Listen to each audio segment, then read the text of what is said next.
Yo yo yo les amis, j'espère que vous allez bien. Carlo Ancelotti risque 5 ans de prison. Les gars, quand on vous dit que le Real de Madrid c'est un club de tricheurs, et la tricherie apparemment ne s'arrête pas seulement qu'à l'arbitrage. Je t'explique tout dans cette vidéo, mais avant tout frère, si tu tombes sur la vidéo, ici on parle de foot, on parle de sport en général, de MMA, de basket, de tout ce que tu veux. Donc le combat de Doumbé Baki, on va débriefer ça ici. Francis Ngannou, on va débriefer ça ici. Le combat de Benoît Saint-Denis frère, on va débriefer ça ici. Donc frère, tu sais ce qu'il te reste à faire. Tu t'abonnes, tu mets un like. On revient à la vidéo. Donc, le parquet de Madrid réclame 5 ans de prison à Carlo Ancelotti pour fraude fiscale. Bon, c'est pas 5 ans, c'est 4 ans et 9 mois de prison à Carlo Ancelotti pour fraude fiscale. En gros, Carlo Ancelotti est accusé d'avoir fraudé le trésor public à une hauteur de plus de 1 million d'euros par là.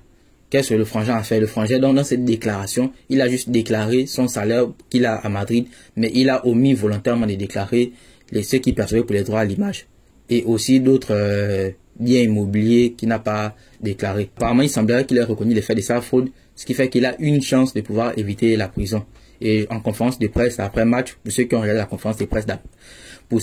la conférence de presse d'après match contre Leipzig, là où ils ont triché, quand on a posé la question par rapport à ça, il a dit c'est une vieille histoire, mais ça va être résolu et tout. Donc, je pense que avant même le procès, ils ont déjà activé leurs choses à la madrista, à la madrilène, à la Madrid, pour que cela se règle sans que Carlo Ancelotti n'ait à faire de la prison. On n'a pas encore la date exacte du procès, mais l'administration fiscale a fait comprendre qu'il avait son contrat pour les droits à l'image, c'est 50% pour le club et 50% pour lui. Et ça part de 50%.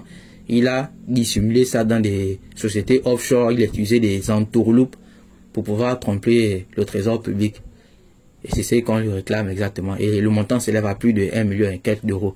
Mais bon, en conférence de presse, pour me répéter, lui-même il a bien dit que ce n'est pas un souci, il est confiant. Ça veut dire que à la Madrid, façon Madrid, ils ont déjà trouvé une façon d'arranger l'histoire. Mais ça reste quand même dommage de rendre compte que tout un grand club, comme il le prétend être, l'entraîneur, voleur, tricheur, arnaqueur. Le club aussi, un club de tricheurs, voleurs, arnaqueurs.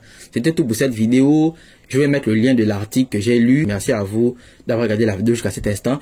On n'hésite pas à s'abonner les gars. Et on se capte tout à l'heure pour le match de l'OM et pour le fight dans la soirée. C'est Doumbé vs Baki. On est ensemble. Peace. Bro, prends une minute pour t'abonner s'il te plaît.